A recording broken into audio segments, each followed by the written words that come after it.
இன்றைக்கி நம்ம south Indian life ஸ்டைலில் பார்க்க போகிறது தட்டைப்பயிர் சாதம். இதுக்கு பார்த்திங்கன்னா நான் ஒரு டம்ளர் தட்டைப்பயிர் எடுத்து ஒரு 5 ஹவர்ஸ்க்கு முன்னாடியே ஊற வச்சு அரிச்சு எடுத்து வச்சுருக்கேன்.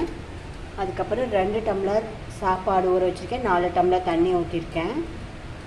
இதுக்கு பார்த்திங்கன்னா அரைக்கிறதுக்கு ஜீரகம் போட்டுக்கலாம். 2 ஸ்பூன் ஜீரகம், 1 ஸ்பூன் மிளகு, 10 பல்லு பூண்டு. இதை நம்ம அரைச்சி எடுத்து வச்சுக்கலாம்.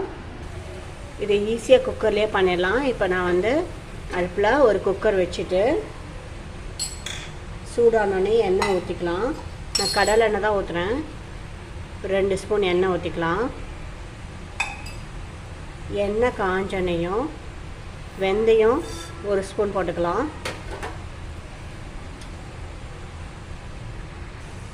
வெந்தயம் செவந்தனையும் நம்ம கடுகு போட்டுக்கலாம். கடுகு நல்லா பொரியட்டும். இப்போ கடுகு நல்லா பொரிஞ்சிருச்சு. நான் சின்ன வெங்காயம் ஒரு கைப்பிடி, கருவேப்பிலை, இது கூடவே 2 வரமிளகா, 2 பச்சை மிளகா,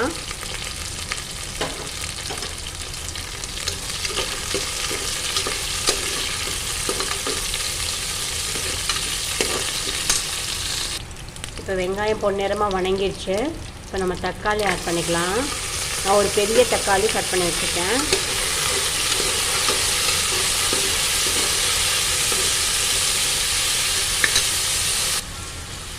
தக்காளி வதங்கும் போதே நம்ம அரைச்சி வச்ச ஜீரகம், மிளகு, பூண்டை போட்டுக்கலாம்.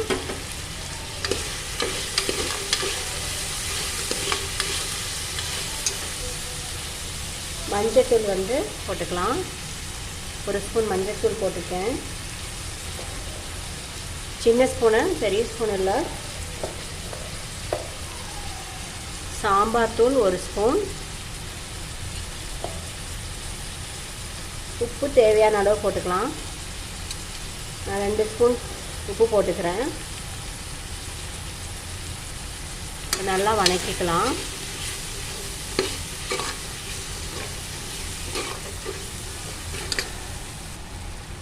இப்போ தட்டைப்பயிர் போட்டுக்கலாம். போட்டுட்டு அது ஊற வச்ச தண்ணியவே கொஞ்சம் ஊற்றிக்கலாம். 1 நிமிஷம் வேகட்டும். இப்போ 1 நிமிஷம் வெந்துருச்சு. இப்போ நம்ம இந்த சாப்பாடை உள்ளே போட்டுக்கலாம்.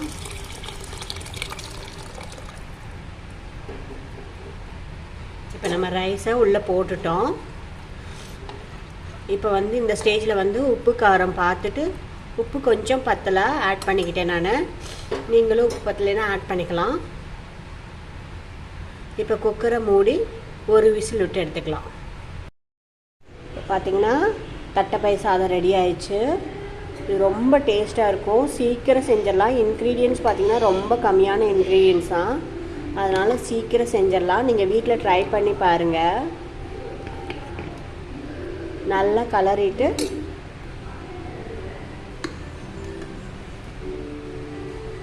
ஒரு 10 நிமிஷத்தில் செஞ்சிடலாம். நீங்கள் வீட்டில் ட்ரை பண்ணி பாருங்கள். ரொம்ப டேஸ்ட்டாக இருக்கும். இதுக்கு எந்த சைடிஷ் கூட தேவையில்லை. வேணால் ஊறுகாய் வச்சுக்கலாம். வெந்தயம் டேஸ்ட் பிடிக்காதவங்க வெந்தயத்தை மட்டும் அவாய்ட் பண்ணிக்கலாம். இதில் நெய்யோ இல்லை கடலை எண்ணெயோ ஊற்றினீங்கன்னா அவ்வளோ டேஸ்ட்டாக இருக்கும். வீட்டில் ட்ரை பண்ணி பாருங்கள். பிடிச்சிருந்தா சப்ஸ்கிரைப் பண்ணுங்கள். தேங்க்யூ.